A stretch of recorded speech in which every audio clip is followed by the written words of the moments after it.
Hi! So, andito po uli ako, si Daisy Gold Garcia. Medyo isang oras lang ang tulog ko kasi natapos ang putukan ay mag-aalas 4 na. Bakit ba ang tagal nating hinihintay? Pag starting number months, hinihintay na natin ang Christmas, right? Ang tagal ng preparation, ang tagal na excitement, ang sarap ng feeling. Hanggang dumating ang December 15, mas nagiging malakas ang dating ng Christmas sa atin. Di ba? Ang sarap ng feeling. Tapos Noche Buena, pagod na pagod ka, pero halos maubos ang laman ng wallet mo, budget mo, pero masaya ka. Parang ang sarap ng feeling na andyan yung pagmamahal sa puso mo, di ba? Tapos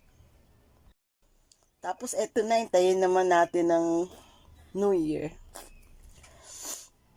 So, hindi naman ako masyadong nag-prepare ng New Year. Hindi muna ako nag-clean ng bahay kasi alam ko maraming mga pulbura, powder na magkakalat na naman sa bahay ko.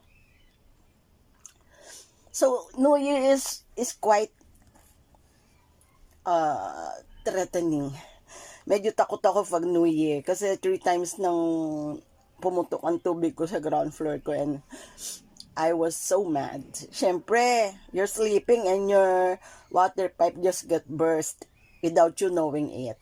Imagine mo yung tubig mo is overflowing while you're sleeping. Diba? Ang sakit nun.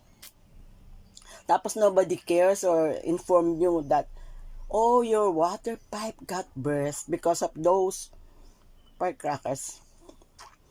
So ngayon, mas maingat ako. Sisiniguraduhin kong babantayan ko yung bahay ko at sealed siya bago mag alas 12 ng gabi. Prevention is better than cure. Kasi pag nagpaputok na sila, hindi mo na alam kung saan sila pumupunta yung paputok. Last year ay pumasok sa windows ko yung firecrackers and nasunog yung mga foam. I got so worried. Kada New Year yan, instead of being happy, I felt worried. Christmas is full of happiness, expectations, love, while New Year is full of expectations and fear. Ganun pa man, New Year is very important for me because ito na yung hinihintay ko, panibagong taon, yugto ng buhay ko. Panibagong goals and resolutions